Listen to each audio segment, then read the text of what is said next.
आज के वीडियो में हम जानेंगे जर्मनी आने के बाद में आपको सिटी रजिस्ट्रेशन कैसे करना है। जनरली और सिटी रजिस्ट्रेशन के लिए आपको कौन कौन सी आवश्यक जानकारी पूछी जाएगी। तो जब भी आप जनरली जर्मनी में लैंड होते हैं, लैंड होने के बाद में 15 दिन के अंदर आपको सिटी रजिस्ट्रेशन करना होता है। ठीक है। तो जब भी आप एनुअल डूम करने के लिए जाएंगे तो इस एनुअल डूम का यूज़ आपको आपके हेल्थ इंश्योरेंस में, टैक्स आईडी के लिए, एसएसटी के लिए, इत्यादि चीज़ों के लिए होता है। तो चलिए जानते हैं कि आपका एनुअल डूम यानी सिटी रजिस्ट्रेशन, जर्मन में उसका एनुअल डूम कहा जाता है। तो इसको आपको कैसे करना है। तो सिटी रजिस्ट्रेशन करने के लिए जब भी आप अपने लैंडलॉर्ड के पास भी जाते हैं, वो आपके साथ में कॉन्ट्रैक्ट बनाएगा। तो कॉन्ट्रैक्ट बनाने के बाद में या तो एनुअल डूम का फॉर्म वो लोग खुद ही दे देते हैं, या फिर आप उसको ऑनलाइन भी ले सकते हैं। तो ऑनलाइन लेने के बाद में इसका आपको फिजिकल प्रिंट आउट निकालना है। इसमें आपको सारी डिटेल जानकारी भरनी है। आपके जितने भी डिटेल्स है उसको ध्यानपूर्वक भरिए। डिटेल्स भरने के बाद में आपको ऑनलाइन अपॉइंटमेंट बुक करनी होगी। तो ऑनलाइन अपॉइंटमेंट बुक करने के लिए आप स्क्रीन पर दी हुई वेबसाइट पर जा सकते हैं। अगर आप बर्लिन में रहते हैं तो आप इस वेबसाइट पर जाकर आपके ऑनलाइन अपॉइंटमेंट बुक कर सकते हैं, या फिर आप आपकी जो भी सिटी में रहते हैं उस सिटी की वेबसाइट, सिटी रजिस्ट्रेशन की वेबसाइट पर जाइए और अपना ऑनलाइन अपॉइंटमेंट बुक कीजिए। और अभी अपॉइंटमेंट बुक करने की लिंक ओपन कीजिए। ओपन करने के बाद में टर्मिन बुकिंग पर क्लिक कीजिए। इस ब्लू बटन पर क्लिक करने के बाद में जो भी डेट्स आपको कंफर्टेबल लगे इनमें से आप वो डेट सिलेक्ट कीजिए।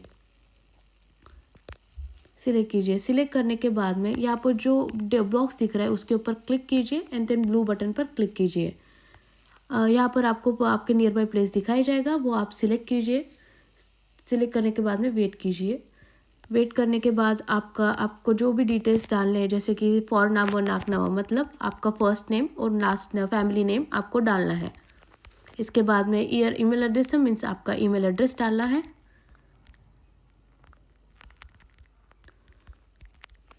देन आपका सेम ईमेल एड्रेस आपको फिर से डालना है कंफर्म करने के लिए। इसके बाद में जो ये ब्लू बॉक्स है वो आपको टिक करना है, देन ब्लू बटन पर क्लिक करना है। इसके बाद में आपके ईमेल पर आपको एक कोड आएगा। आपके ईमेल पर जो भी कोड आए आप वो डाल दीजिए। उसके बाद में कोड कंफर्म करके आपके पास में आपका अपॉइंटमेंट लेटर आ जाएगा। अपॉइंटमेंट में आपका नाम, प्लेस का नाम जहाँ पर आपका अपॉइंटमेंट है, प्रोग्राम का ऑफिस का एड्रेस। अपॉइंटमेंट के बाद में अपॉइंटमेंट के इसके बाद जब भी आपका अपॉइंटमेंट आएगा तब आपको अपॉइंटमेंट के लिए बुलगराम के ऑफिस जाना होगा। बुलगराम यानी सिटी रजिस्ट्रेशन ऑफिस, उसको जर्मन में बुलगराम कहा जाता है। तो जैसे कि आप वीडियो में दी गए पिक्चर में देख सकते हैं कि बुलगराम का ऑफिस कुछ कैसा दिखता है, ऐसा दिखता है। तो इस यहाँ पर जब भी आप जाएंगे तो जाने के बाद में आपको गेट पर पूछा जाएगा कि आप किस पर्पज़ के लिए आए हैं, आपका पर्पज़ क्या है या फिर रीज़न क्या है। तो आप वहाँ पर जनरली ट्राई कीजिए। मैं ये रिकमेंड करूँगी कि आपका अपॉइंटमेंट के टाइम के कम से कम 20 से 30 मिनट पहले आप वहाँ पर पहुँचे, क्योंकि आप नए हैं तो शायद आपको थोड़ी बहुत ऑफिस ढूंढने में दिक्कत आ सकती है।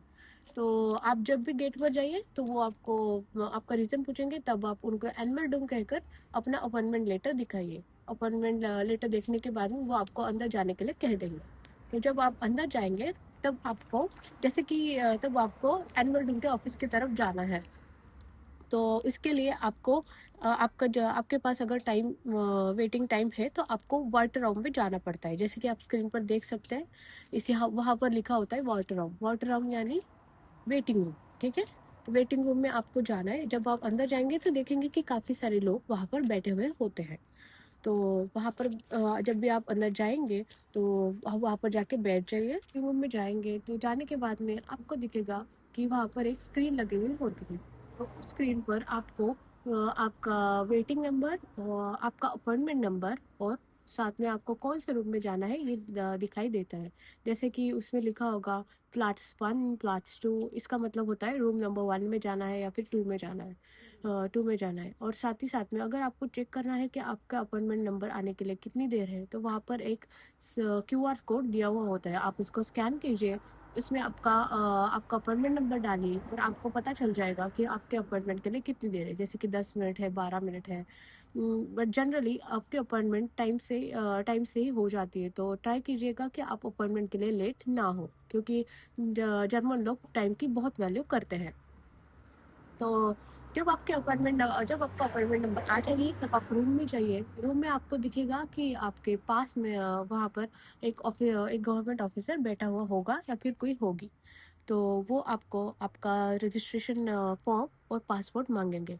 तो जब वो बैठने के लिए कहे तभी आप बैठिए, पहले ही मत बैठिएगा। इसको एक अच्छा बिहेवियर नहीं समझा जाता।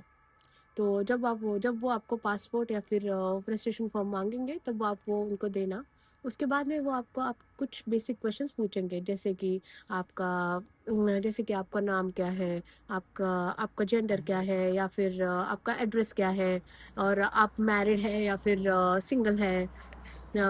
इन सब, जैसे कि आपके नाम को जर्मन में कहा जाता है कि फॉर नाम मतलब हमारा जस्ट फर्स्ट नेम। नाक नाम यानी आपका फैमिली नेम, या फिर फैमिली नेम भी कहा जाता है, फैमिली नेम। देन आप लेडिश है या फिर फेराइट। लेडिश मीन्स सिंगल है। अगर आप सिंगल है तो आप कह सकते हैं इश बिन लेडिश। अगर आप मैरिड है तो आप कह सकते हैं इश बिन। जब भी आपका ये सब क्वेश्चन आपको पूछे जाएंगे तो उसको ध्यान से सुनिए और उसका ध्यान से जवाब दीजिए, क्योंकि और जर्मन लोगों को ये पसंद नहीं है कि आप उनकी बात को बीच में काट कर उनको इंटरप्ट करके बीच में बोले। तो जब उनकी बात पूरी हो तभी आप जवाब दीजिए, और ध्यान रखिए कि आपका बिहेवियर अंदर अपॉइंटमेंट के टाइम पे अच्छा हो, क्योंकि अगर आपका बिहेवियर अगर उनको ठीक नहीं लगा तो आपका सिटी रजिस्ट्रेशन रिजेक्ट भी हो सकता है। तो जब आपका सिटी रजिस्ट्रेशन हो जाएगा तब वो आपको एक कंफर्मेशन दे देंगे। कंफर्मेशन का एक लेटर आप समझ लीजिए जो दे देंगे, जिसमें आपका नाम वगैरह लिखा हुआ होगा। तो जैसे कि आपको स्क्रीन पर दिख रहा है, इस तरीके का कंफर्मेशन लेटर वो आपको देंगे। और ये कंफर्मेशन आपको मिलने के बाद में आपको इसको बहुत ही संभाल कर रखना होगा। आप रूम से बाहर आ सकते हैं ये मिलने के बाद में, और इसको आपको बहुत ही संभाल कर रखना है, क्योंकि यही एक लौता प्रूफ है आपके पास कि आपका एनुअल ड्यू हो चुका है। अगर ये खो गया तो आपको काफ़ी सारी चीज़ों के लिए दिक्कतें हो सकती है। आपका एनुअल ड्यू खत्म होने के बाद में ही 1 या 2 हफ्ते के बाद आपका टैक्स आईडी आ जाएगा, आपका सोशल सिक्योरिटी सर्टिफिकेट भी आ जाएगा। और इस एनुअल ड्यू का उपयोग आपको पब्लिक हेल्थ इंश्योरेंस के लिए होता है, बैंक अकाउंट खोलने के लिए होता है, और इत्यादि चीज़ों के लिए भी होता है। तो प्लीज़ कीप इट सेफली। अगर आपको इस वीडियो में कोई भी इम्पोर्टेंट जानकारी मिली हो तो please do like share and subscribe. और आपको कोई भी एनुअल ड्यू में डाउट हो तो आप हमें कमेंट में बता सकते हैं। हम आपके डाउट क्लियर करने की पूरी कोशिश करेंगे, आपको रिस्पॉन्स ज़रूर देंगे। तब तक के लिए स्टे ट्यून। मिलते हैं अगले वीडियो में। Bye bye.